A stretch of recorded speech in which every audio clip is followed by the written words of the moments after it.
He's a candidate for Lieutenant Governor. Ron Nehring is talking about the needs for California, including so many issues. Good morning to you. Good morning. It's good to have you on. You are, of course, running against the incumbent, Gavin Newsom. I am. It's a difficult situation when you run against A, an incumbent, but B, a Democrat in the state. Yep. It certainly is. Any statewide Republican who's running in this election cycle is facing an uphill challenge. Everybody knows that. But, you know, given the fact that California still has the highest poverty rate in the nation, we're stuck with the fourth highest unemployment rate in America, and we continue to get these reports of major companies that are leaving our state and taking jobs with them. You know, I think you have an increasing number of people who are saying, you know, the state can do better. We can be on a better path than what we're on today. Let's focus on that a little bit. You brought up major companies. Toyota just announcing that they're picking up their toys and moving to Texas, and thousands of jobs are going with them. What do we do to reverse this trend? Well, Toyota employs about 5,000 people at a facility in Torrance, and when Toyota, which is of course a Japanese company, first set up shop in America, they did so in LA because it was close to the ports through which they were bringing their cars into the country. Later on, when they built manufacturing facilities in the United States, they didn't do so in California. They did so in the Southeast, all in right-to-work states, and so now Toyota says, well, we're reorganizing. We want to move our headquarters to be closer to our plants. But why were those plants not built in California in the first place, right? So that's a question we all need to ask. And I think part of the answer is California has the worst business climate for jobs of every state in the country, and we've been that way for the last 8 years.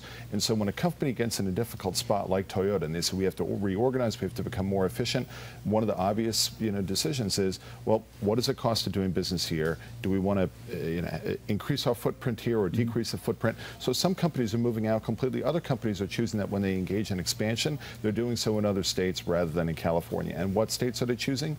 Texas, Nevada, and Arizona are among the top three. Now, it's got to be pretty bad for you to choose to leave beautiful San Diego or the beautiful Pacific Coast for the Arizona desert, the Nevada desert, or Texas humidity.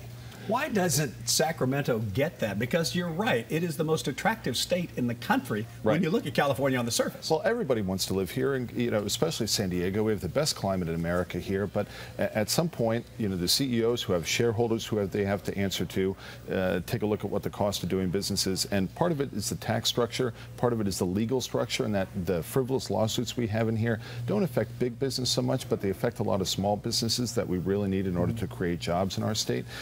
But Sacramento is pursuing a completely different agenda. The top priorities for the Democrats in Sacramento today appear to be global warming, the bullet train, and getting rid of Prop 13. That's their highest priorities. Our priorities have to be creating a better business climate for jobs so that companies will stay here or expand here or start up here, and education reform at the same time, because people will not relocate their businesses to an area unless the schools are good.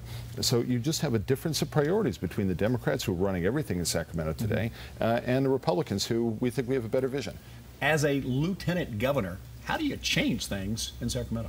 Well, the office of lieutenant governor is a statutorily weak one, so the office is what the holder chooses to make of it. I think the lieutenant governor's office in California should be an incubator for the bold reforms that we need to make California competitive again, so that you don't have Toyota leaving, so you don't have repeats of Occidental Petroleum, which earlier this year decided that they're leaving Los Angeles and moving to Texas as well. That office should be an incubator for those ideas. Bring people together, head up the Economic Development Commission, which the lieutenant governor already does, and use that as a platform, because right now that's not happening right now. No one's looking at the long-term structural reforms that we need in California to make the state competitive. All right, Ron Nehring, candidate for lieutenant governor. Thank you very much. Thanks for having me.